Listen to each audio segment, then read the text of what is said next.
Hello, and welcome to another week. Hello. So we had a quite busy week last week. What were we doing? We were doing Flutter Global Summit. How did your talk go? I missed it. I think it went all right. One of the biggest problems with doing a talk remotely is you don't get to see people's faces. So when you're speaking in person, it's really helpful because if you say something and 5 different people go, you need to back up and fix something there. But remotely, you just cross your fingers and hope. So everyone always asks, how did my talk go? And I'm like, I have no idea. Ask the audience. I know, right? I mean, I was gonna say it's what do you call like the sort of the head turn that dogs go like that. What? Mm-hmm. Yep. So that tells you, oops, I could have chosen that phrase better. Right. Well, let's do the usual stuff. Well, how about yours? Come on. You did. You did what? Disappearing ink, electronic ink, printing money with ink. What was it? Ink. Yes. So I did an ink display stuff, and it's up on my GitHub. There's a repo link that has like the slides and everything. And basically controlling ink using Dart and Flutter. I mean, I'd say Dart and Flutter. It's primarily Dart at the moment, and I think very soon we should have a custom version of the Flutter engine that will output to an ink display. Should be fun. I've got some ideas. Some things I want to do with it. So we'll see how that comes. Anyway, right. Let's get up the slides here, and let's quickly introduce ourselves. So my name's Simon. If you don't know, my name is Simon Lightfoot, community leader, Dev Angel. I'm CTO at Dev Angels London, and you can follow me at Dev Angels London on Twitter. Scott. My name is Scott Stahl. I am a developer at Dev Angels London, one of the organizers of GDG Cleveland, and you can also follow me on Twitter at ScottStahl2017. And Randall's not with us today, otherwise we'd have a question magician in the background. So let's crack on, and we still want your questions to come in. So make sure that you put the Q in front of them as usual, and then we'll get those in the chat. Okay, next, do's and don'ts, Scott. Do's and don'ts. Be nice, be respectful, be constructive. This is not Reddit. Don't post anything that's adult, rude, offensive statements. Don't advertise your business or your services. Don't keep posting your same question over and over again. We have a list and we can move you to the bottom of it. Then harassment of any kind is not tolerating. We're talking about things like bigotry, incels, misogyny, blah, blah, blah. Not only will you be blocked from this chat, we'll share your name all over the place, and suddenly you won't be able to log in anywhere. All right, let's get back to the name of the game. The name of the game is question time. So we haven't got anyone organized for today for any sort of interviews or anything. So we're just going to be doing the Q&A. So this might have been a short stream. We'll see how we go. Yep. So any Flutter Dart related questions, get them in the chat. We'll get them answered. Well, I see one here says, what happened to Zombie? And, I'm not sure about that, but, there is the age old question of who killed Kenny. I think this is referring to my zombie, Flutter versus zombie stuff, right? So, I started working on recreating Resident Evil with Flutter. Doing a 3D engine, and that's working great. It wasn't really, the output of it was never really to recreate Resident Evil, but to get 3D engine working in Flutter. So that got parked because I need to do performance benchmarks, and frankly, there's not enough polygons in Resident Evil to get any good performance benchmarks out of it. So I've swapped over to doing Wipeout. Wipeout is another PlayStation game. You can look it up, Wipeout 2097. And I've been recreating that in Flutter. I have got the models loading and the geometry loading and all this kind of stuff. It got put on hold. I got really, really busy for a period, for a month or two. And I think it's been a month or two. I don't know. I've lost track of time. And then I had to come up with a talk for last week. So I jumped onto the ink stuff, which was something I was looking to anyway. So soon I will be traveling back to the world of 3D, and I'll be getting some more updates out soon. So watch this space, and we'll probably pop some promotional video up on the YouTube channel. That's what I say to that. All right. Let's see here. Keep the I questions did just coming do in. a quick search for geohash. There are a few packages here. I'm not sure what you might be looking Which one was for this? suggestion there. And accessibility and custom painters. All right. You're going too fast. Let's do this one. Did read about geohash and suggestions. There is a geohash package. I mean, geohashing is just converting between latitude and longitude and a string of letters. The string number coordinate system. So the way it's kind of clever, right? The way it works is it interleaves the binary, the zeros and ones for the two numbers, the latitude and longitude, zips them together almost, and then the output binary number is converted to base 36, and that's what you get. That's a geohash, and it means that what it means by doing it that way is anything in that area, because the two numbers are combined together to make one number. Anything in that area, close to that area, will have a very similar geohash, and you can do like starts with and ends with on the strings, and then you'll get stuff with it. So that's if anyone didn't know what geohash is, that's the quick version. What would you? I mean, Mass. There's not really much more I can suggest. Is there any suggestions? Well, there's a geohash package, and there's plenty of them around. Yep, so. There's geohash and Dart_geohash. Looks like geohash was 3 years ago. The thing is, like that's fine because it doesn't change, right? It's not like it needs updating. It's literally a method. Yeah. So yeah. Okay, so back to the accessibility. And this is where I'm reminded that you can add a semantics to anything, pretty much. I don't know how much that's going to help. I mean, you can override the semantic tree. And if you're doing a custom painter, you're just doing painting. I don't think, a custom painter itself doesn't.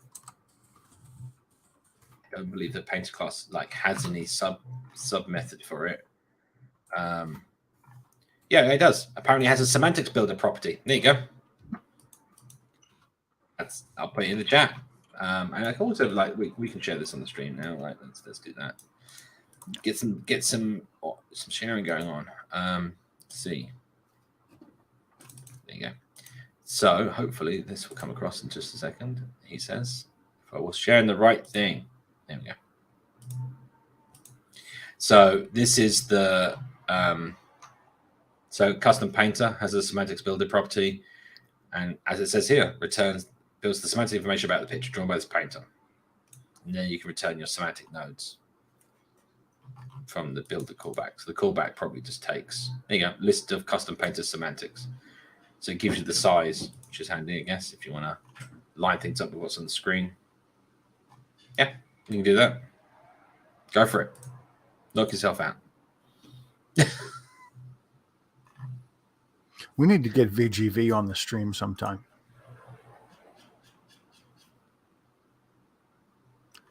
So which question do you want to do next? Video player for desktop? We'll just keep going down the list. Keep your questions coming in, and we'll keep them answering them. Is there a video player for desktop? I know that there was one for Linux. I'm not sure if the official plugin supports it. I mean, for sure that you could just add one yourself, though. I mean, the thing is, it's not going to magically appear out of nowhere, right? Like someone has to need it, and then the team has to devote time to it. So it's going to end up being that, the community is going to have to devote some time to it, right? I don't know of any. To be honest, I haven't tried playing a video on desktop, so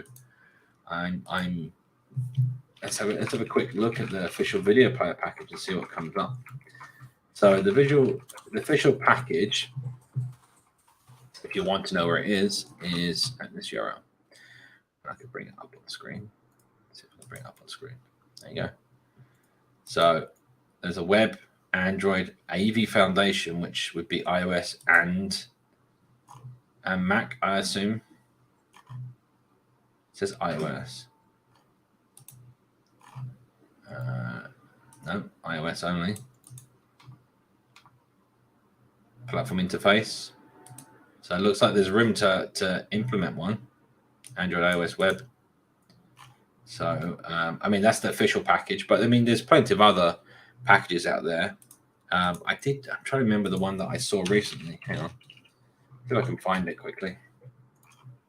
What would you call it? GStreamer. There's a GStreamer video player plugin. I'm sure there is.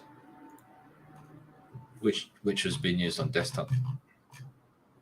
The one time I want to find it, I cannot find it.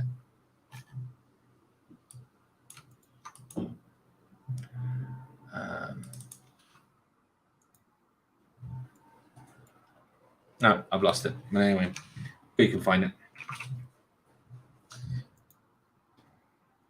Right, moving on. Moving on. Hopefully that helped, Tony. Let's see here. Why doesn't the Google VR team support Flutter Dart? Mr. GDC. I mean, we don't work for Google, right? We're community people, so yep, we're not the right people to ask for this. Do you have any contacts on the VR team that you could tell us about? In fact, I know VR? One person. Why does the Google VR default Flutter? I mean, what's special about Google VR that you couldn't use Flutter and Dart? My understanding is that people have used Flutter for some of the menus. I mean, no, but I mean, like, so first of all, no, I mean, like, if there's a Google AR VR package by the looks of it, AR VR. I mean, yes, you can. It's sure. I mean, people have been doing it with there's a Wallace and Gromit app that was made with AR stuff, and that's you just got AR. You've got AR kit for iOS, and then you've got Core AR. I don't know. There's the ML AR kit from Google, and the one there's plugins for those, and you can also use like what do they use? Unity, right? Mm-hmm. So yeah, I mean, like, you can do VR stuff in Flutter. Why not? Depends on what you're trying to do, I guess. There you go. It depends is the ultimate the ultimate answer to every question. Casey, if you're watching this, reach out to us. That's my one and only contact on the VR thing there. So I see that we've got a few people. VGV have joined us. Imagine Richard. Oh, welcome. Let's get another question up on the screen here. Who is here from VGV? Give me a name so I can reach out and get you a link and come on the show. Yeah. David, right. Jay, Felix, Jorge. Just keep naming names. Yeah, right. One of them will hold up their hand. Right. Who we got here? So can someone create a CLI for his project, like Very Good Ventures? I think you're talking about the scaling. No, well, yeah, but the CLI project, but it says for his project. Yeah. Who's his? Like, we need context. Sorry, I've gone through like 4 questions. No, well, I think anybody, I think they're looking to create their own Bootstrap, which is creating a template. Oh, how can someone create a CLI for their project? Just add to your bin fold. So when you create a project in Dart, there's actually a Dart create command line template. So we type, I'm just going to check Dart create. Yeah, the default is a console app. So you just do Dart create and give it a name, and it'll create you a nice package. And in that package, you will find the basics, and you just have a main function in bin main.dart, I think it is, or bin your package name.dart. That's it. And then just compile your app, and you can just, if you ship it on the Play Store, if you ship it on the Play Store on the pub.dev, then you can do global package Dart global package activate, and then your package name, and then it will add it to the command line for people to use. That's simple. There's no magical thing about this. You can also do global activate from a Git URL. So before you publish it, if you want to test it, and you can also do global activate for the local path and give it the folder on your computer, and it'll activate based on that. So you've got all the options. All the options. All your base belong to us. Right. How to draw text over a curved path with very great difficulty. Oh, no. There's a package for that. I've got. However, I appear to have logged out and logged back in under my personal account, so I don't have access to the controls. In other words, Simon, you're the only one that can put my desktop up on the screen. Oh, is that what you're asking for? All right, let's say that. There we go. You need to zoom in. That's way too small. I'm sorry. Can you not read ARC text? I can't see the name of the package. Zoom in. That one right there. Zoom in. Enhance. Flutter Arc text. Oh, there you go. I mean, if you go look, what we'll be doing is if you want to do this yourself for some reason that Arc text doesn't do what you want it to do, the way it works is you do compute path metrics, which is a function on a path. So you get your path, your curved path, and you can do create a new path, add curve, whatever you want to do. And then you do compute path metrics, and it'll give you back a list of metric objects, which give you and you can query the metrics object for the XY position and tangent along the path at any point. So, and then you can plot your where you want to put the text along the path. And if you look, you will notice this one was updated. I just double checked on GitHub. This one was updated 14 months ago, and this one was updated 15 months ago. So be prepared to do a little updating yourself. And we can go ahead and take that down. There. I'll do that. Thanks. Yep. Right. What else we got in here? Keep the questions coming in. Richard, does Firebase Analytics in pubspec.yaml work with web build, or do I need to set it up separately? That's a complicated one. So there is a Firebase Analytics web, and it does work in web. So yes, that works. How you set it up is up to you. So if you're using the Flutter Fire CLI, it will generate the dark code to do it. However, I think that I don't know if the initialization is too late. So if you use Firebase hosting, for instance, it asks you to put like a little blob of JavaScript, which sets up the client ID and all these various things that are needed to communicate with Firebase. So it might be that you need to still implement those to get Firebase Analytics working, but it does work for web, and you shouldn't need to set anything up specially. But yeah, it's Firebase Analytics web _web. I think it gets included automatically, but I forget. Let's see if I can find it here. Web. Doesn't really give any. Please see the documentation for web installation is all they say. And that was last published 13 days ago. So yeah, sorry, Richard. I wish I'd give you something more than that.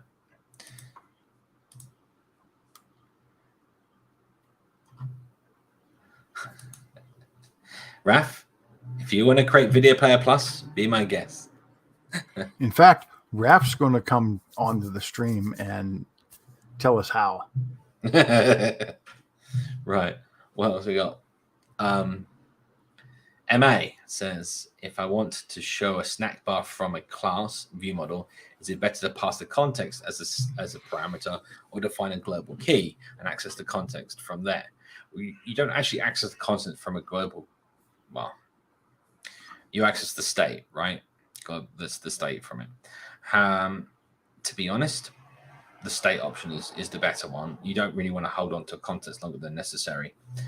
You could also do something very clever, which is pass a function, which so there's actually a disposable context I think it's disposable context? I think it's now in the API, if I remember rightly.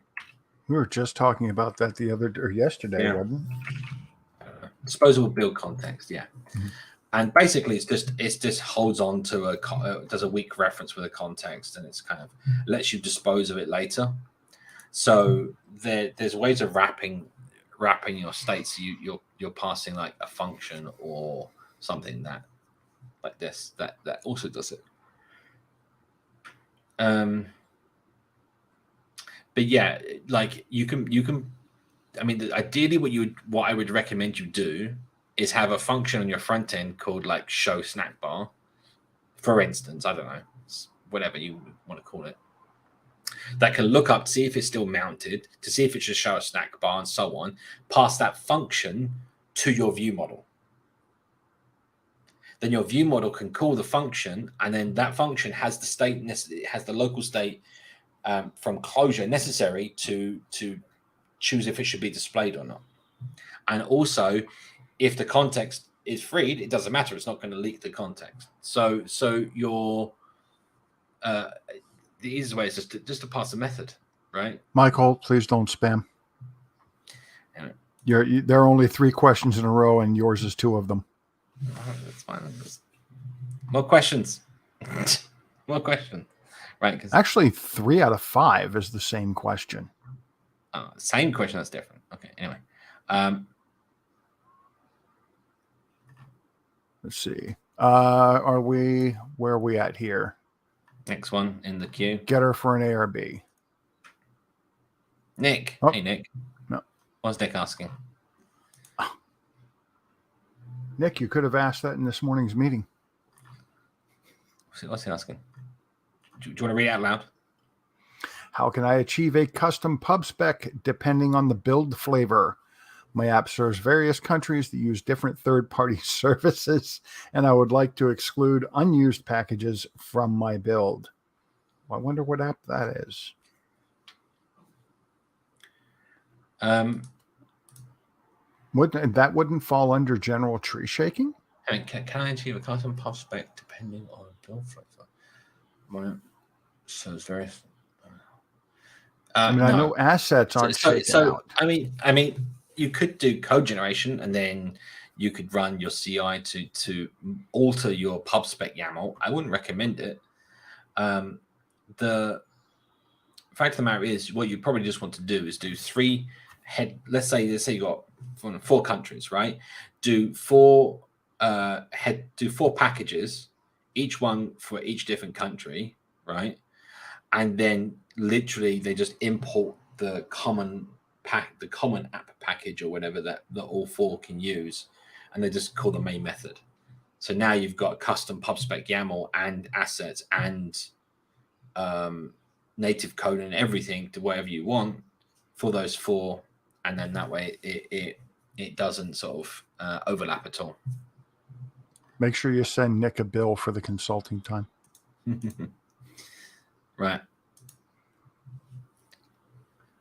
Define a getter. Yeah, go ahead. No, you can read it off if you want. Go. Is it possible to define a getter for ARB files, something like this? i10n.stateError to dynamically return a string, and if it does not exist, then return null. Oh, I see what you're saying. It basically wants to key lookup on the localization. I don't know about an ARB file, but you don't. I mean, an ARB file, you can call the keys whatever you want, right? They don't have to have dots. They can just be like underscores. You can do whatever you want. It's just a key name, right? Then you just make a function in your localization class that looks up those keys.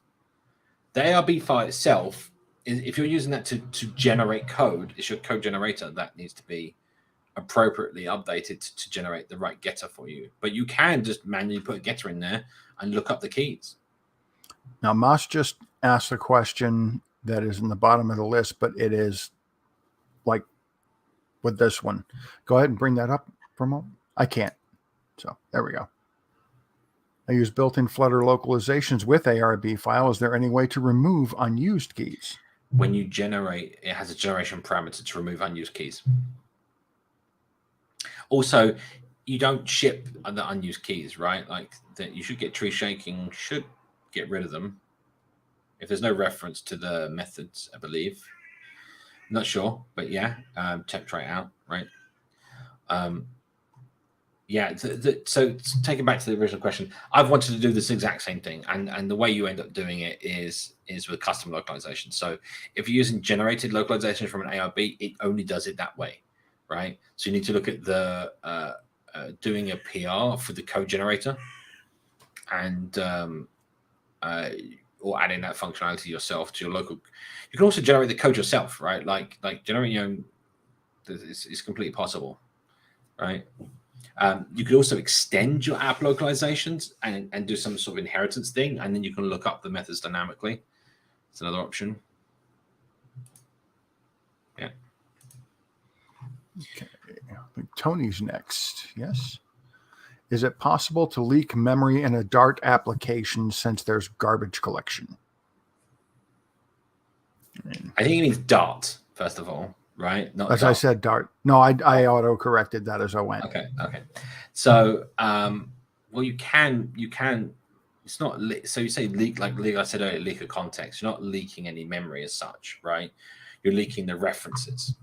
So this is the thing, right? You can it's the same with any garbage collected language. If you have a circular references, then unless the garbage collector can detect that. Now, if you've got 4 levels deep circular references and other various crazy things, then you're essentially leaking that memory because the objects are there and it can't detect that it needs cleaning up because it only follows. I don't know how many levels deep it follows the references. I think it's only 2. I think it just does. If you've got 2 objects and they're referred to as each other, then that will be garbage collected. But then if you've got like 3 objects and each one was to refer to the other one and you create a dependency chain between them, all 3, a circular dependency chain, then each one depends on the other. It cannot be garbage collected, right? So that is in essence a memory leak because you're leaking all of the various variables and assets and anything else that have been held onto by those objects. I mean, the more the concern really about, I mean, you can, but it's the same as every object-oriented language, basically, that has garbage collection, right? No big difference. It's the same with C#, same with, I don't know about Java, but yeah. All right. If you have any questions, make sure you put the Q in front of them in the chat, right? Otherwise, we don't see them. We're going to just assume it's chat between yourselves. Just saying. We're not going to skip questions, but, you need to make sure they have that queue. Right. What's the next one? This is an interesting one. Should be separate positioning and UI parts like Swift UI. It has a modifier, and we can change all the properties about padding, etc. You think Flutter's spaghetti code for widgets like padding and align? I'd have to say kind of the opposite in my mind. Yeah. Can you imagine if you had to go from your text box and bounce to somewhere else to see how it was aligned, then bounce back? Whereas the way Flutter is, you can read it right in line. You know how it's aligned within the parent because it tells you. So the reason why we use composition in that way is because not every widget needs those things. Mm-hmm. And it's a hell of a lot more efficient to not query every widget, say, do you have padding? Should I pad? Right? Like you imagine you're X number of widgets deep and every single one of them has to process the touch events. How slow that is. This, I think, is that don't come into the problem space when you're using the composition model we have, where you're saying, oh, only use padding on this widget, only use align, only use touch on this other thing, because they're only specifically joining those bits of behavior together. When we build a widget, we're joining all those behaviors together to build one widget, right? So it's the same as having one widget with all those properties, right? You just have a hierarchy to them. Now, if you want to see a great example of something like what Simon is saying, go take a look at the Android View class. Okay, but I suggest that you take a sedative first, because when you see this monstrosity, that's the reason that Flutter lines is code, the way it is. 26,000, I believe, is the last time I checked. 26,000 lines of code, and it's the basis for all the views. Every view. I mean, So I mean, lines of Now code. it has touch events in it, right? But yeah, every view can handle touch events. Yeah, why? Every view can handle. If I need events. to handle a touch event, I'll put a gesture detector on it or an inkwell. I'll put something there that can handle touch, because only maybe, I don't know, 1 or 2% of all my widgets need to handle touch. Only 20% might need some padding. Why should I have the capabilities of all these things built in there if I'm almost never going to use them? I see you refer to it as spaghetti code, and again, I think it's more about like not being used to it. Like anything, Yeah. if you're not used to it, it feels a bit off. And I think that's when you get used to any new language or code, it becomes second nature. And I think another thing the too behind it. Yeah, I'm gonna pull up my IDE here for a second. It can really help if you set up a color scheme and things like that. Now let's see here. Keep your questions coming in if you want them answered. I am just waiting for the analyzer to finish. Has anyone ever experienced, whilst waiting for that, has anyone experienced that problem with the analyzer where you kind of get like a rainbow effect? Every other character is a different color. Yes. Like it just goes over the entire file. You know what I've noticed is if you try to hot reload before the previous hot reload is finished, I think that's when that happens. Go ahead and show me this real quick, or go ahead and show this real quick. Okay. One of the reasons mine is easy to read is because all of the constructors are in this peach color that's underlined. All of the parameters are in that color. The values. I mean, we all have. And then these are all constants. To me, that's not easy to read, but that's because I'm used to the one I have. Right? Well, here's the thing, though. Okay, now, yes, I made it this small on purpose. Okay, I know that this is a constructor. It's taking that right there. This is another constructor that's taking another constructor. You know, it only takes a moment to scan down the whole thing. So I know there's a size box right here. I know there's another one right here. I know it contains a range slider and values. You know, here's a spacer. It's really not that bad, but I would pick colors, whatever set of colors you want. But as we closed it there, but a moment ago, it also showed that my types like build context, box constraints, widget, they're all in orange. So pick whatever color scheme you want, just stick to it. And I swear within 48 hours, you'll be scanning this, reading it like a book. Cool. In chat, Michael says, would you say it's best to do open source contribution to Flutter or build apps using Flutter for deeper understanding of Flutter? Both. Yeah, right. So you have to say there is a point to saying that if you feel that you're already knowledgeable in software development and you feel that you're comfortable looking at the source code of another person's project or team, then go right ahead, start contributing to Flutter, right?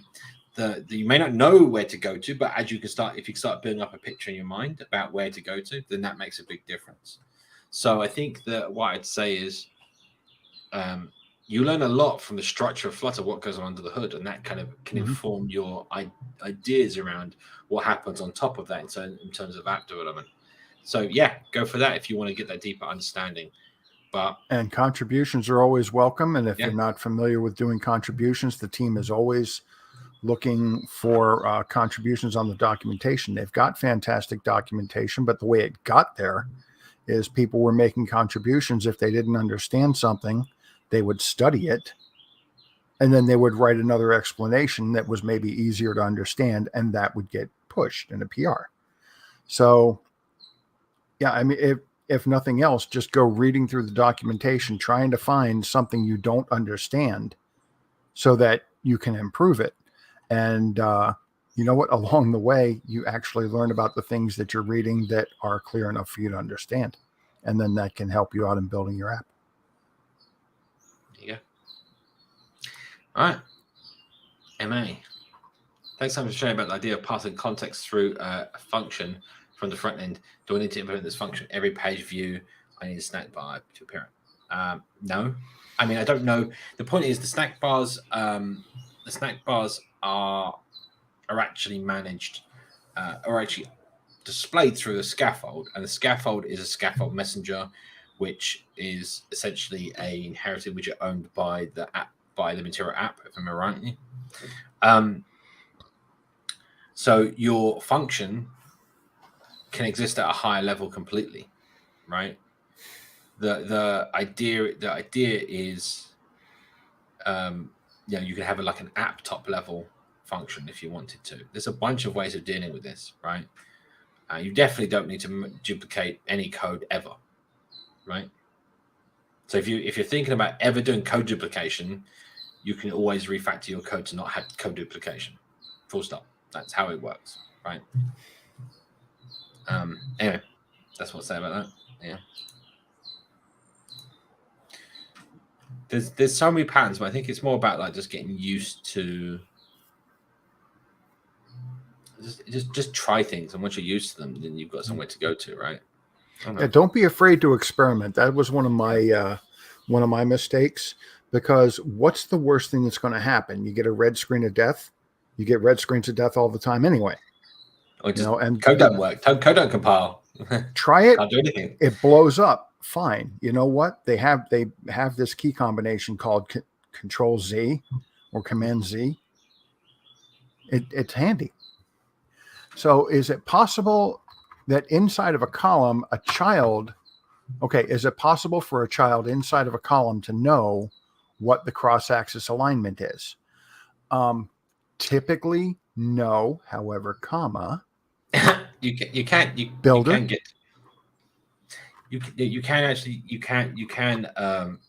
you can get to the context inside. So that is, let's say the inside. Let's say you're inside a stateful, stateless widget inside. That's your child. Let's say that's inside your column. It can do context dot depends of widget of exact type column, and that'll get the first parent column in the ancestor above you, and then you just read the cross-axis alignment property. You won't be notified if it changes. You won't be notified if it changes, right? Like there's no relationship you're building, but you can go look at it. So it is possible to know it. That's an interesting one, because normally they say that the child is placed without any knowledge of where it is in the parent. But as Simon said, in this particular case, you can crawl up the tree to find the nearest column and then just start looking at its parameters. In your builds, that's the element. Well, that's not the right one. Find ancestor state. Find ancestor. Find ancestor. Find ancestor widget. Widget. Yes, it's the other one. There it is. I'll get there eventually. Right. Find ancestor widget of the exact type. And you put the type column. Put the type column inside the generic brackets, and that's it. And they'll find the nearest ancestor widget of that given type, and then it will return that class, and then you just go look at the cross-axis alignment parameter. It's that simple. See, he was saying that's not it. It's like, no, you have to put dot cross-axis alignment. Yeah. Anyway. And also, by the way, if you use find ancestor widget of exact type column dot cross-axis alignment equals, don't forget to double check for null or double check for the default value. Don't just check to see if it's start or end. Okay, fine. What if it's center? You can't do a Boolean based on that. Yeah, and I was going to say the other always when you have like always switch on enum, and then have a default case that throws. So if it's an enum state that you don't deal with, at least you're throwing an exception, and then as a developer you can see that exception. You catch it either in the production logs or in your real logs, and you can know what's causing your problem, and you need to adjust your code to deal with that scenario, right? Yeah. So I'm kind of curious about something. Prodding us with state management questions, is that considered abuse? Let's crack on. So Simon, could you please share any reference link for implementation? So the mistake you're having is you're looking up ARB. Sorry. The ARB, it's nothing to do with the ARB files. ARB files are just the source, right? This is just Dart. Convert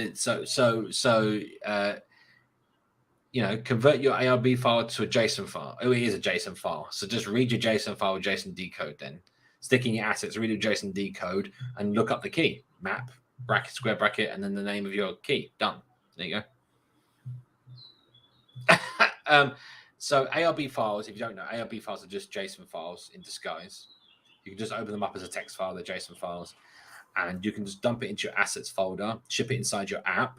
And then when it comes to reading your localizations, you have a load function. And in that load function is asynchronous. So let me share the screen here again. Let's see. So in localizations delegate, which is the implementation, it's up to you to implement the load method, which is generated for you if you use code generation, but you can always extend it, right, with inheritance. And inside this load method, you can just load the file, the asset based on the locale, and then store it in a member variable, and then create a getter to look at the map returned by JSON.decode and look up your key. There you go. There's no example that I've seen. A lot of this stuff is just like how I would approach it, right? So, okay. Which is the best state management? Provide a block. And what will happen if I used so many packages in one application? When I do, so briefly, there is no better. There is whatever you choose. Choose one, stick with it. Yeah, within reason. Anyway, we won't speak about that. But anyway, but there is one point. If you're going to make your app dependent on something, okay, if you're not going to do your state management through putting instances of the things you might want to reach inside of your app state, and then going up to find ancestor state of, or actually even find root ancestor state of type, and then going and getting those instances. You want to keep your packages down to, do you think the single responsibility principle can be transferred to packages? Because you get these ones that are the opposite. The package tries to do everything. Mm-hmm. And if your app is wholly dependent on that, if you have swapped out the material app widget for some specialized material thing, and anything goes wrong with that package, and you have a client who has this app, if they need to update, but if a bank that they're working with, if this is a fintech app and needs to update and that package hasn't been kept up, the thing is, it's as a developer, you want to use dependencies to make your life easier, but you also want to keep your dependency count as low as possible. The more dependencies you have, the more you're relying on third-party code outside of your control. That means you have to wait for updates, patches, you have to fork it yourself, you have to do all this other stuff, right? So, yeah, always do stuff within reason, right? But that's the reason why the framework exists, right? The idea of the framework is to provide you all of the base things to do whatever you want to do, right? So consider what it would take you to do something. For example, the thing we just spoke about with ARB. It ends up being like maybe 1-2 files at most, maybe 50 lines of code. I could go maybe find a package called dynamic ARB loading with lookup, right? But if it's like 30 lines of code, well, why isn't it in my app, right? Why am I depending on someone else's code for that, right? So that's a decision that architecturally that every developer should make when building apps and having dependencies. For example, you do Firebase, then you've got alternatives to Firebase. You could use one of those, right? However, if you're going with that as your backend, then that's a reasonable dependency to have, and that makes sense in that situation, right? So, but it's, See, and I again, kind of go on a responsibility. I'm thinking of a slightly different approach, whereas it's not the number of packages that you need to keep down. It's the amount of your code that is dependent on any one package or on packages in general. There's a slight, I agree with you. That is. I mean, you don't want to load up with 100 packages that handle one line of code each, of course. Right, but also it's the same. It's agreed that it's the amount of code in your app that is dependent on these external packages. And if you've got normally if you have a lot of dependencies, because you're depending on them a lot, right, with a lot of different things. So, but there's no good number of packages, and just vocalizing it. Anyway, so back to this question quickly. State management, no best. Choose one, try some out, see which one works best. There's a great talk from Widget, who did it at DroidCon 2019 in London. He went through all the different various things. I think it was Mike Rydstrom, one of the community members, did these lovely tables showing you how much test coverage each of the state management things has got, and you can make a decision that's right for you and what you want. The second point here, would it decrease speed? No, it won't decrease speed there's no decreased speed by using multiple ones.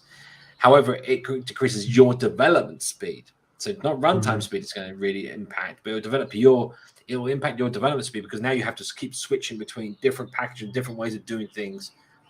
Keeping your application consistent across the board is honestly the road to happiness as a developer. And in short, though, for actual recommendations, you can do it vanilla with, say, inherited widget and find ancestor widget, find ancestor state to change dependencies. Or the other ones that people tend to recommend is, officially the Flutter team recommends provider, but the guy who wrote provider recommends RiverPod, because he wrote them both, and RiverPod is actually provider beefed up, and RiverPod solves a number of the problems that provider had. The other one, of course, is by our good buddy Felix over at VGV, who might even be the one who's actually answering questions here as VGV and chat. Felix is the one who came up with it's a Block or Flutter Block, the package. Flutter Block, and there's Qubit as well, and various other things. I thought he folded Qubit into it, though. I pass. But anyway, Block, yes, Block is it. But yeah, all those. The concept of Block already existed, and it's the Flutter Block, which is an implementation of the Block concept. Right, moving on. That's enough state management. Block, no more state management. Block RiverPod or do it yourself. No more state management. That's it. I've drawn a line. Every episode we talk about state management somewhere. That's it. Of course. Line drawn. What's next? Aggressive composition in this kind of widget.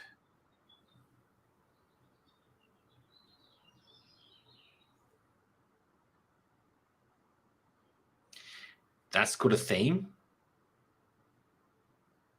And you can easily do that. You can make one. If you wanted to, look, here's the fact of the matter is, a container, the widget container, has a parameter for padding, it has a parameter for alignment, it has a parameter for constraints.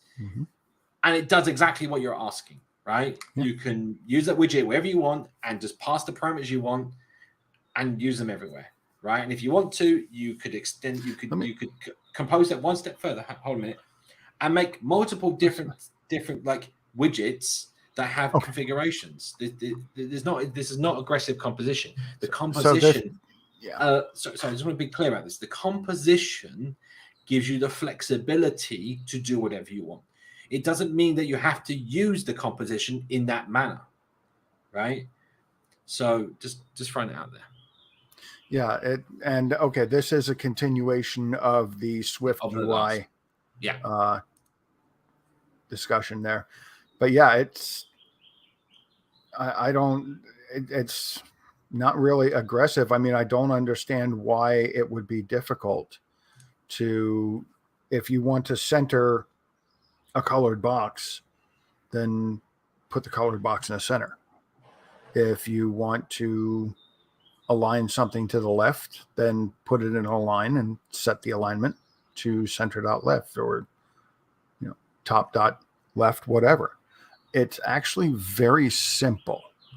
And again, the nice thing is you can read it straight down. You don't have to bounce from place to place. And that's one of the things that drove me a little bit crazy about Android development. You declared the UI in XML, but then you had to go to Java to see how it was wired up. Whereas in Flutter, you have on changed, on tap, on pressed, on long press, on double tap. And all you have to do is control click or command click right there on that function call, takes you right to it. And there's a keystroke combination to go right back.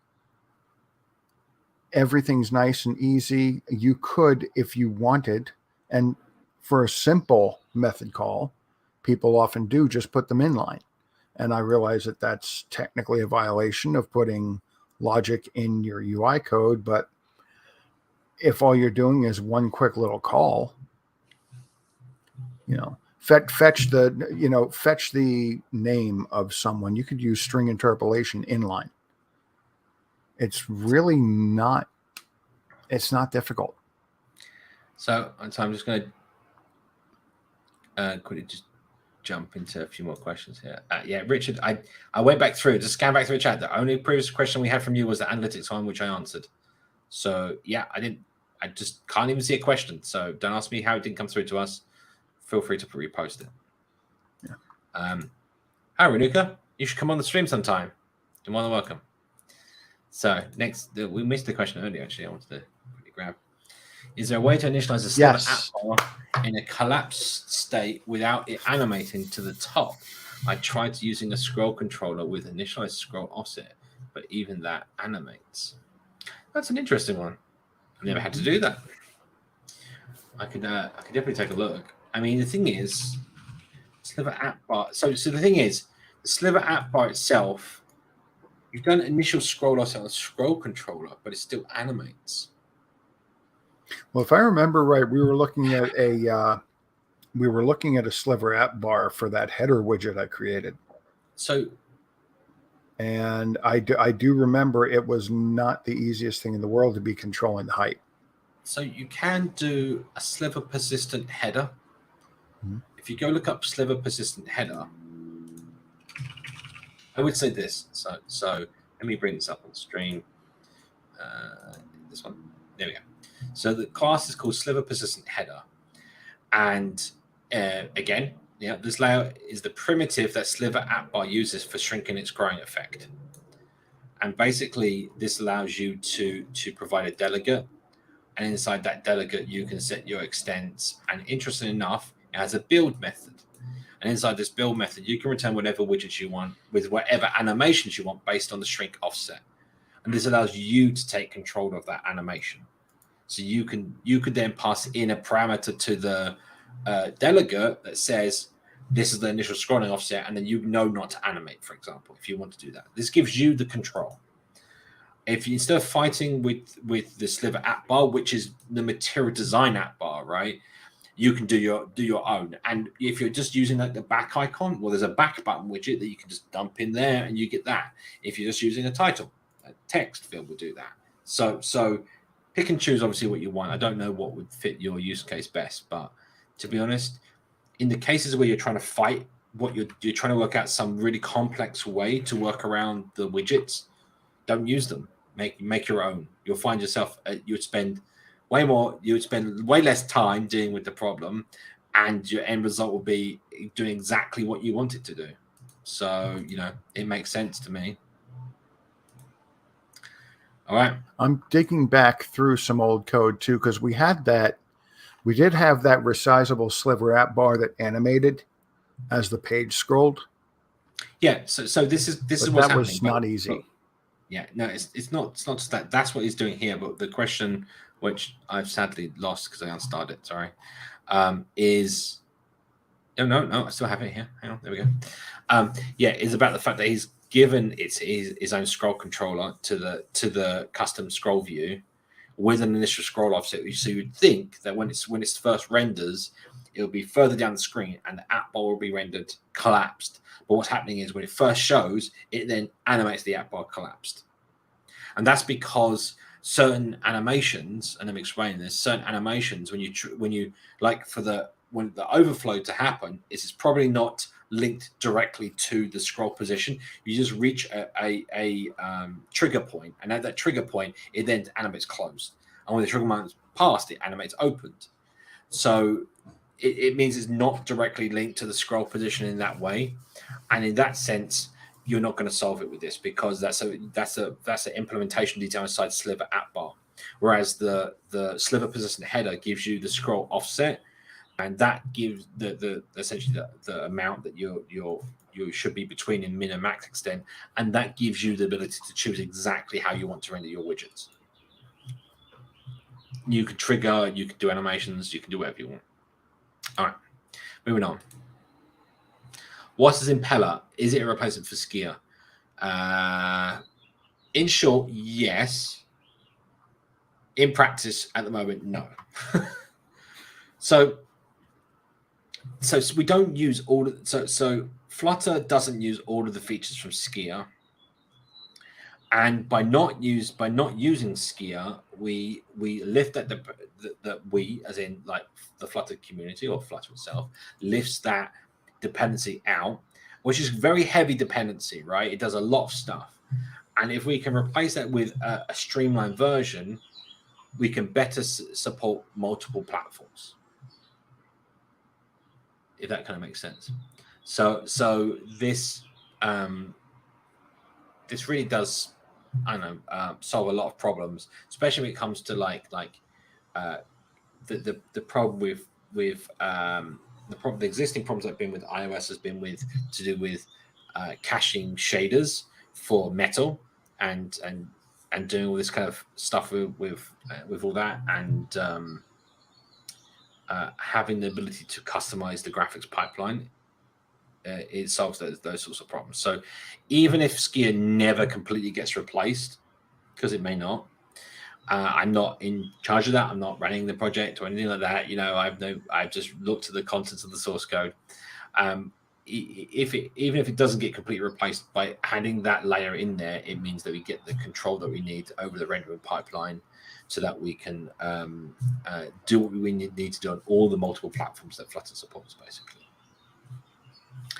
Hopefully that helps. Next question. Here's one for you, Scott. With also going back to the other with the Sliver app bar real quick, what we did here in short was we had a Sliver app bar, and what we passed into it had its own animated builder, and it was animating the size of it. So that's a possible idea. You could start your animated size at 0. Now, with GoRouter, can I separate the route structure in a different module? In some framework like Angular, the route can be injected from any module that is included in the main module. Well, I mean, you can. Now, when you say a module, I'm assuming you mean a mono repo with multiple modules. I mean, like a Dart package, right? Yeah, pretty much. Which is, it is. That's what GoRouter is. I mean, you have to import it. I'm sorry, and if you make a mono repo in a different module, you import that. Yeah, I was going to say, like, you could just include GoRouter in your other project, and then your other package, and then export the routes and whatever information you want, and then just import them in the other one. I'm not sure. Can separate route structure? Sure, you can do that in a different package. Route can be injected from any module that included the main module. Not sure what you mean by injected in this case. So, I mean, you could do it like a registration system, right? When you could have your main module have a register and unregister function, and then have your external packages call those functions to register their routes. And then once all the routes are, then that's built up your your route set that you're using with GoRouter. Hope that helps. We've lost the Scott, so I'll crack on here. Scott was shutting the doors so that we didn't have to listen to the lawn maintenance people. I couldn't hear them, but I could hear some birds apparently. Anyway, how can I listen to event backend Laravel in my Flutter project? Any suggestion? You don't. No. There's no direct connection, right? Your backend is a PHP application running on a server, right? And your Flutter project is in Dart and it's running on many mobile devices eventually, right? So the answer to this question is WebSockets. So if you want to listen to events that is like live data happening, then the answer is WebSockets. So there's a WebSocket packages for Flutter and Dart, and there's the same standard that it uses is also available on PHP. And how you use WebSockets with Laravel, I have no idea. Go Google that one. But assuming you can, and it all works fine, then there's no reason why you couldn't use WebSockets in your Flutter app to receive events. And Richard, I think the link might be throwing that. Richard's not able to get his question to show up because he's putting a link in there. Yeah. There's probably it's probably got. James, I don't see it in any of the restricted content, and I don't. Yeah. James, we prefer to not say that Skia is old. It is tried and true. It's not old has anyway. had lots of time to become very, very stable, like one of the most stable languages on the planet. The COBOL that you're maligning right now. Was it your social security system? The American use. No, 3/4 of the American government runs on COBOL. If you want guaranteed job security for life, learn that COBOL. Explains a lot. That's what I was going to say. Nobody wants to work in COBOL. Not even the people they're paying an outrageous amount of money to work in COBOL. They don't want it either. I mean, there's only so much headaches that a developer is willing to. In fact, Groovenchip's a COBOL guy. He doesn't want everyone to know that. Well, now he's going to get job requests. He's a COBOL guy who runs away from COBOL as fast as he possibly can whenever he sees it.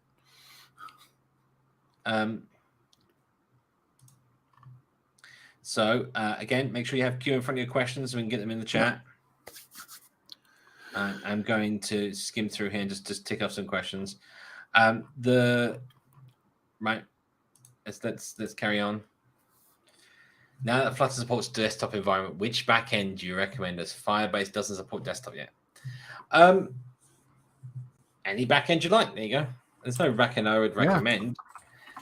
Just use honestly, you've got Dart works on the server side.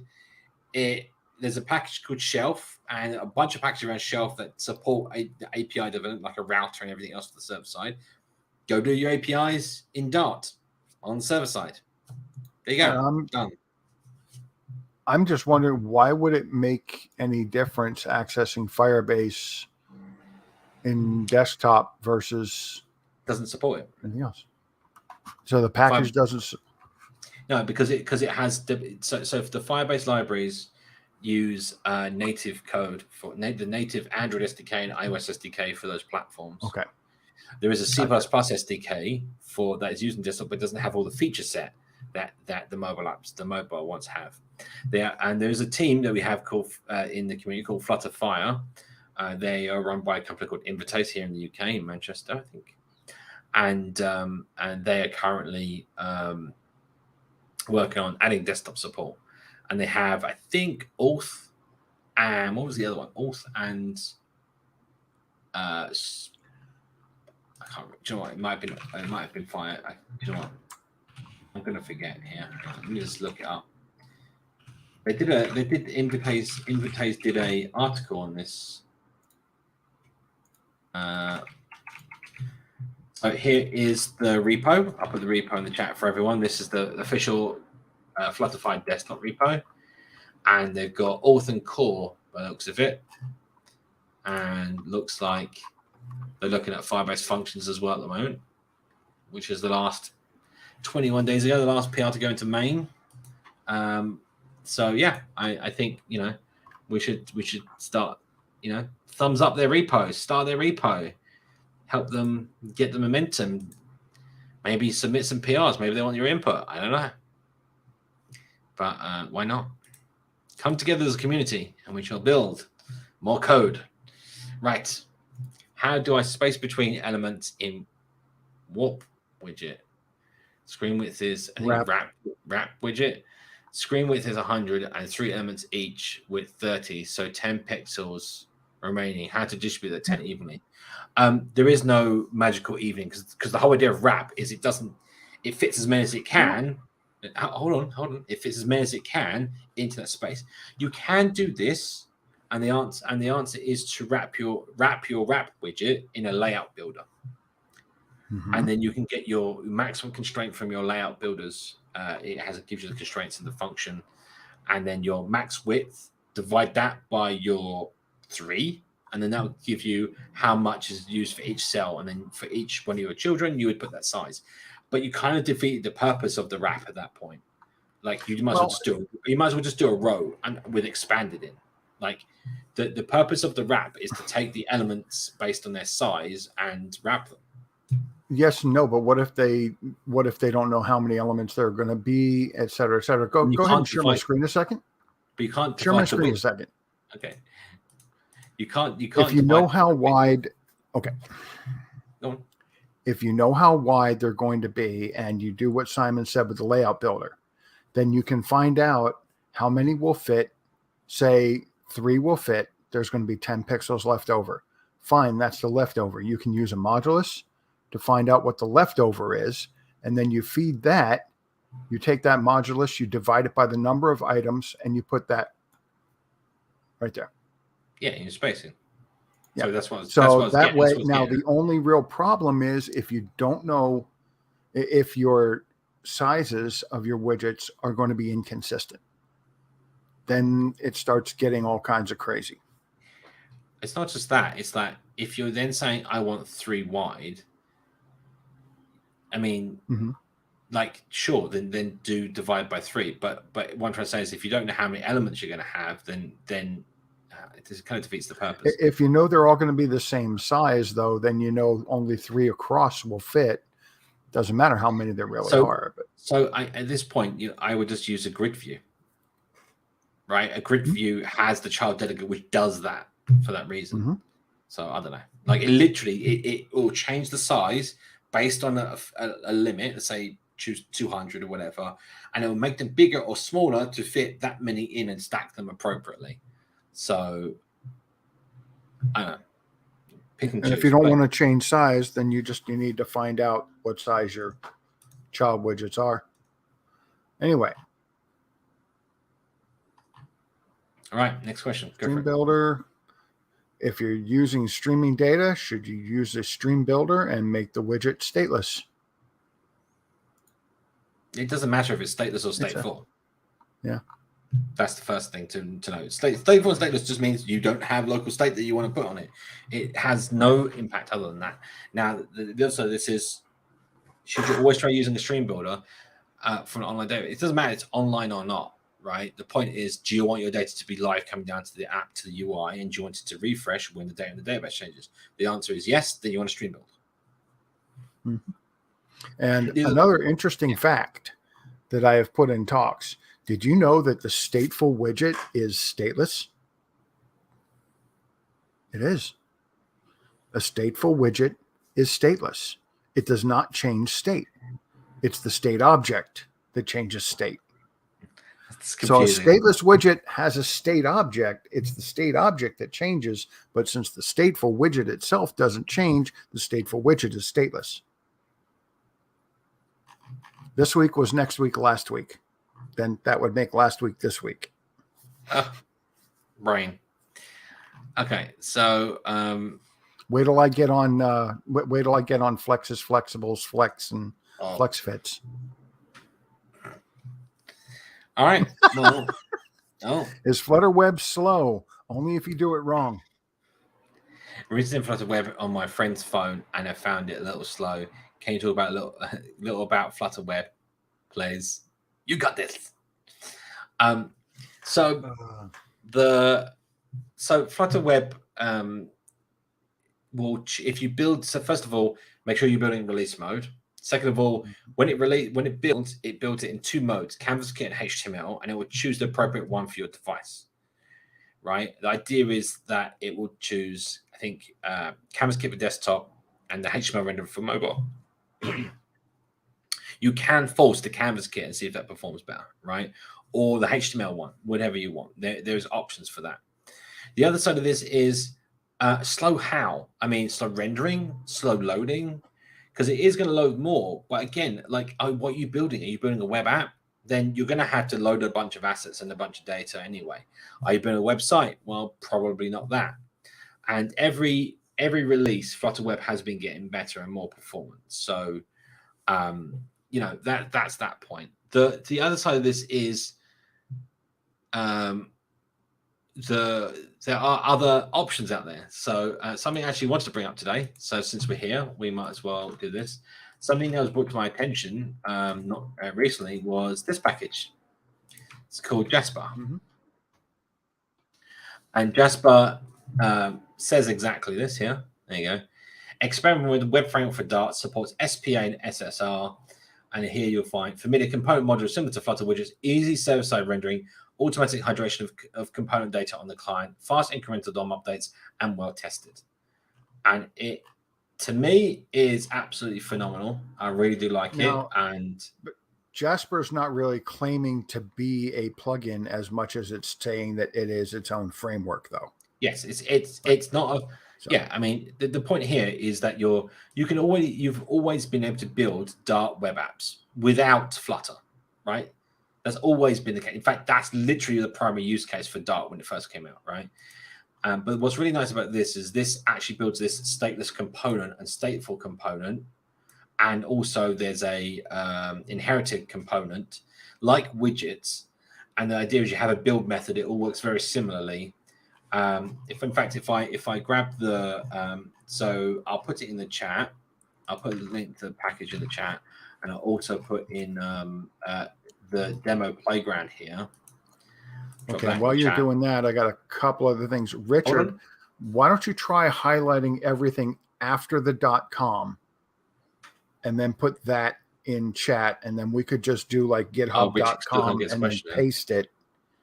Yeah, and we'll get it ourselves.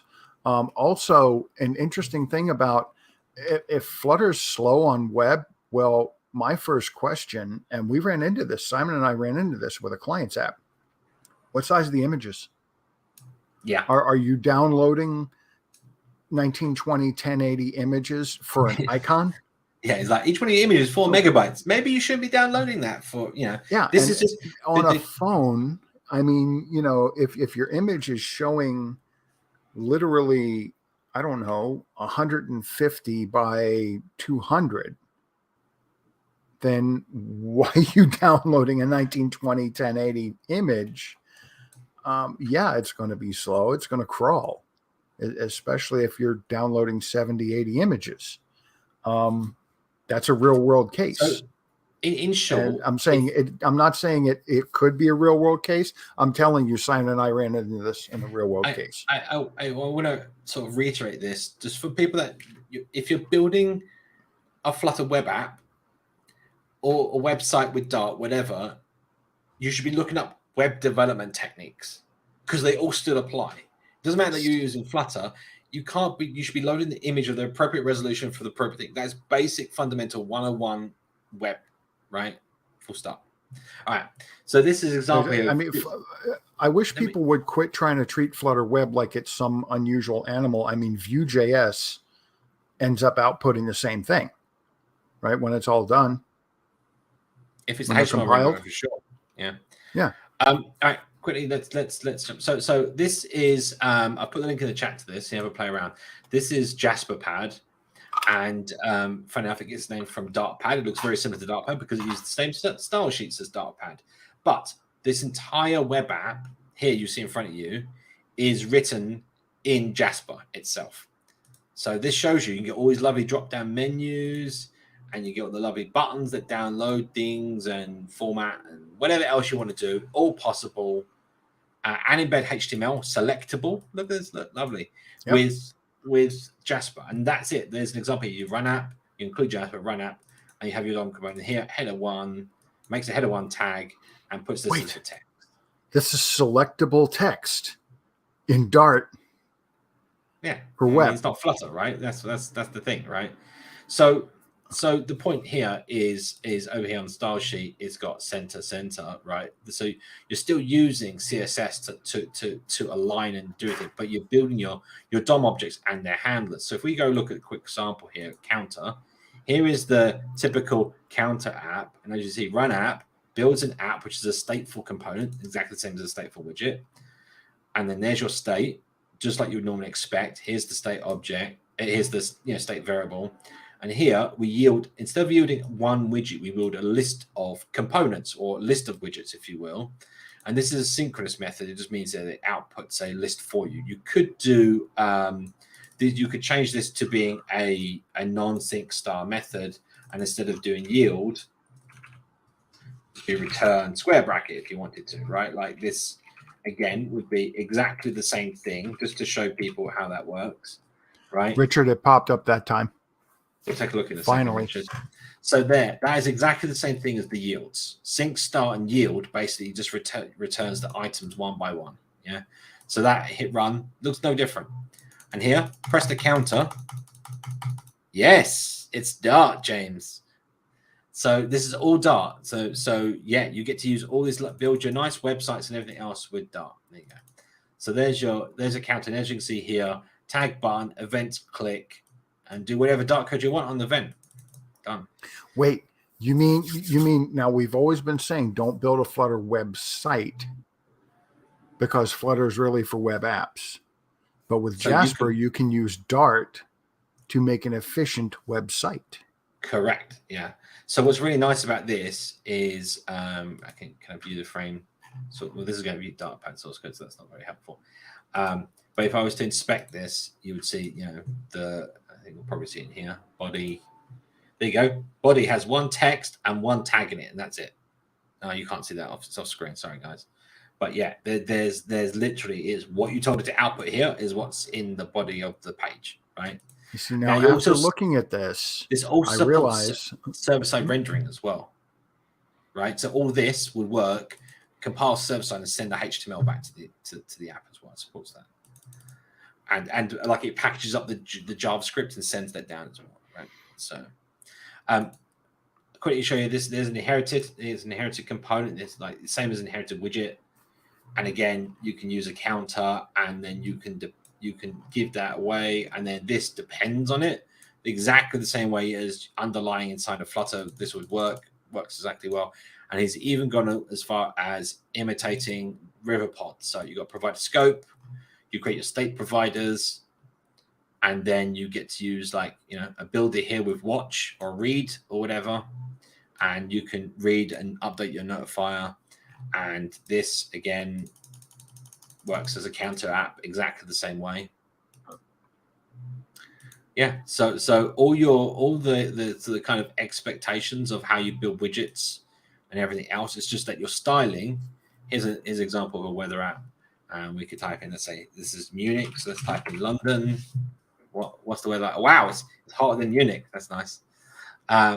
And then and then here you go. Here's the API. It fetches it. Not all the same Flutter stuff, all works. Here's a future builder, right? Like the expectation. The expectation is to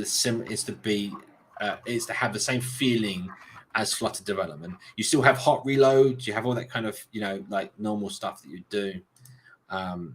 It's like more like hot restart with web, but the same principles.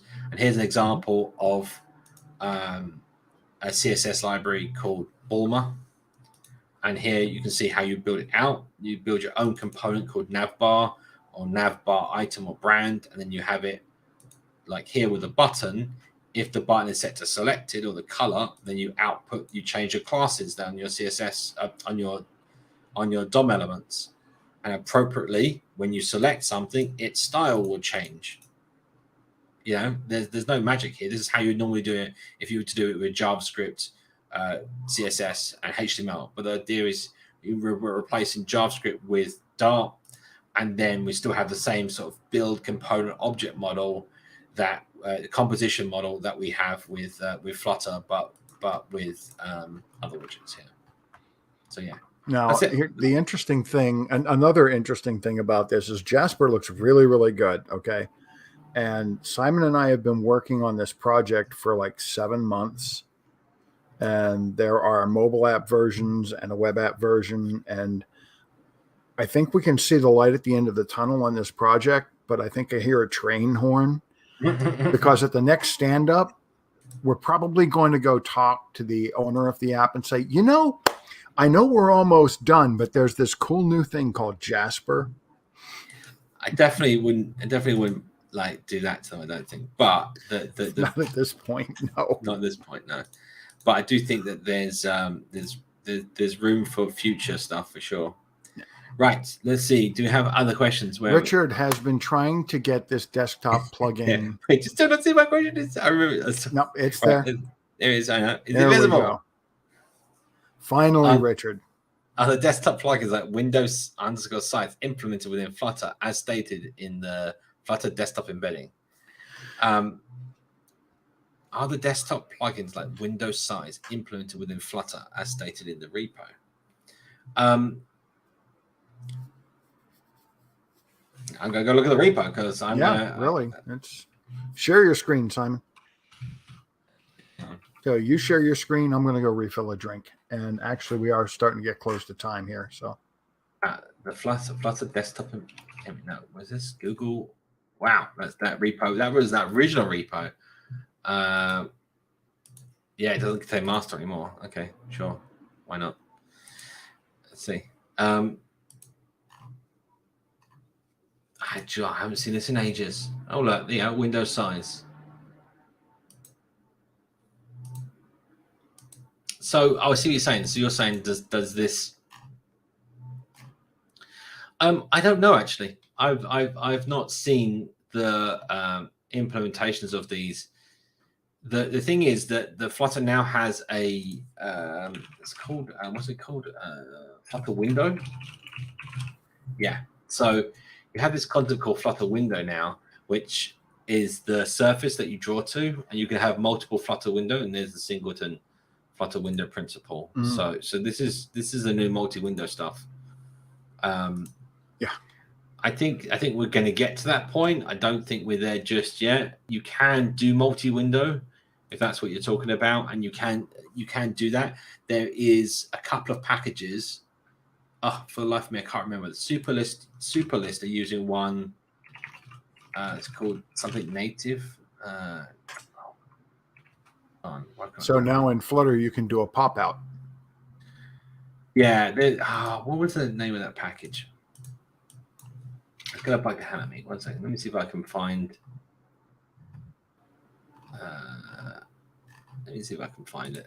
If I can. Don't try to do a pop out on mobile. Unless you're working with a Surface Duo and can put one on each. Native Shell. That's what it's called. Native Shell. So here's a library that I believe they made. I think it's there. Let me bring up the package here. 1 moment. So Native Shell. And this provides a lot of that kind of thing that gives you the platform channels, window manager, drag and drop, menus, file open. And there's a few other implementations. Bitdoji, I think is the other one.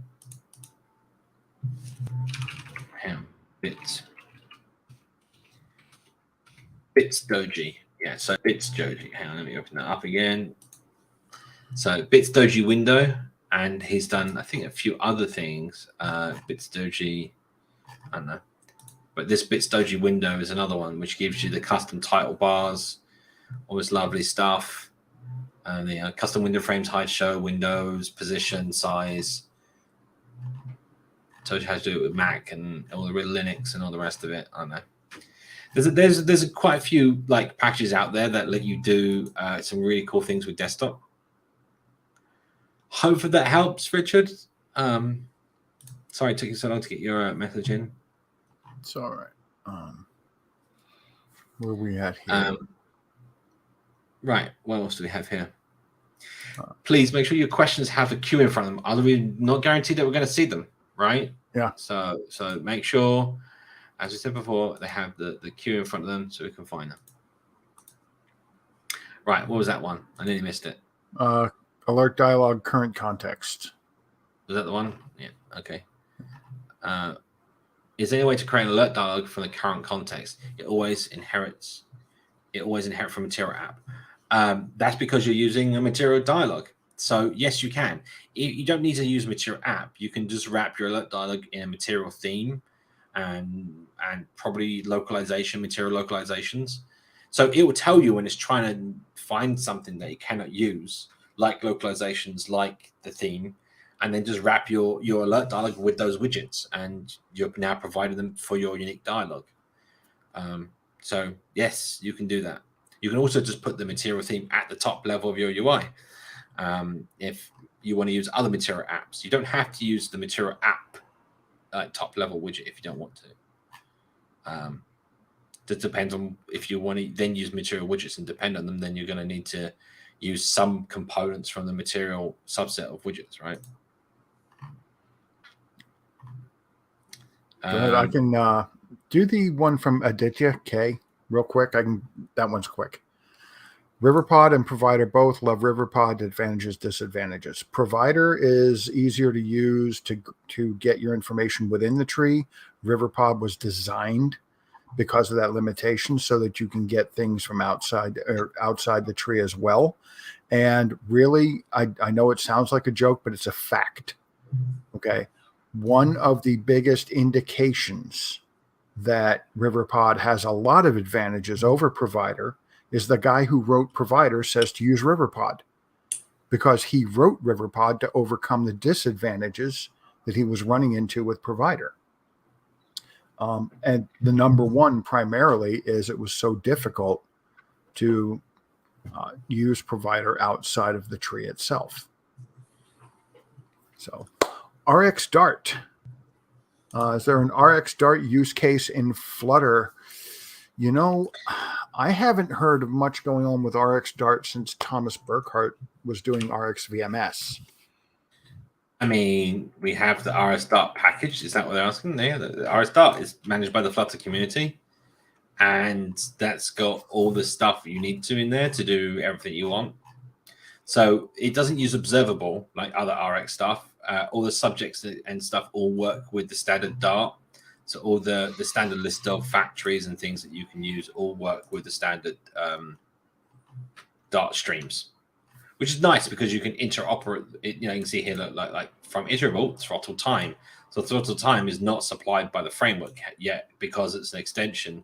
You can use it. So, and there's a list of all the extension methods it adds on top of streams that would probably become useful in some fashion. And I use RX Dart here in quite a few packages just to give the extra functionality to streams. Right. What's a good IDE setup for debugging Flutter and C++ code?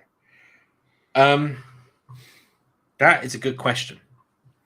I wonder if VS Code would be able to do that. So I've had to debug this before. I've had to debug native libraries, but that was Dart extensions. I did that just by debugging the Dart executable, and it loads your module.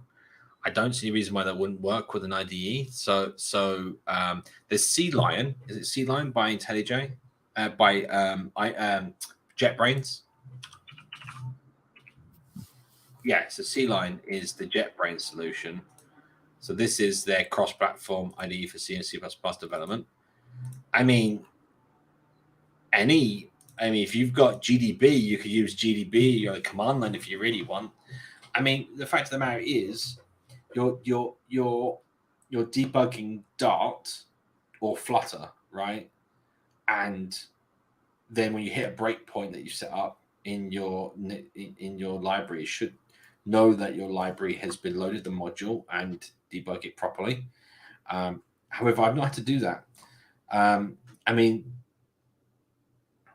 you could also just test your dynamic library separately. So just do a light wrap because you're doing Dart FFI. You're just calling C functions. So you can do a light wrapper around your, like a simple implementation of your C functions or C++ code in C and C++ and test it there. Because the fact it's coming through over FFI shouldn't make that much difference. I mean, that's when it comes down to integration testing. And I've never had to do integration testing with FFI. So that's an interesting one. I like that. Yeah. It's. I mean, the thing is, if Flutter is running on your, let's say, your Android emulator, and you're trying to like debug your dynamic library on an Android emulator, it's the same as if you were to debug any NDK related shared object file, right? Any dynamic library, and you go look that up, right? You can definitely debug those. So I don't see how it should be any different. Yeah, hopefully that helps. Alrighty. We are Go Router. We are out of questions, and actually we're at 90 minutes. So we're like, yeah, we're I know this is short for us for a stream, but we have been trying to get it under control because there's this rumor that we actually have work to do and bills to pay. So well, thank you very much for joining us. Yes. I think we'll part things there. I think we'll have some. We'll see if we can arrange some guests for next week as well, and keep your questions coming in. And if you know what I think we're going to do, tag your questions, hashtag Humpday Q&A on Twitter, and we'll see if we can find some next week. So from now till the beginning of next week, we'll do a little dive. Do you realize the only time I look at Twitter is at the breakfast table? Well, then don't look at Twitter. How am I supposed to answer questions before coffee? No, we're not. No, we're not. I'm not saying we'll answer them during Hump Day, but post your questions online with hashtag, and then the hashtag Humpday Q&A, and we'll find them during next week's stream, and we can answer them then. So you don't have to think about it during the stream. Anytime during the week, stick them out on the internets. And next week we've got very special guests coming up: Rafael Walkall and VGV. Yeah. Well, if we can get him in, we'll get him in. Anyway, nice to see you and to see you nice. And we'll see you next week. Bye. Take care.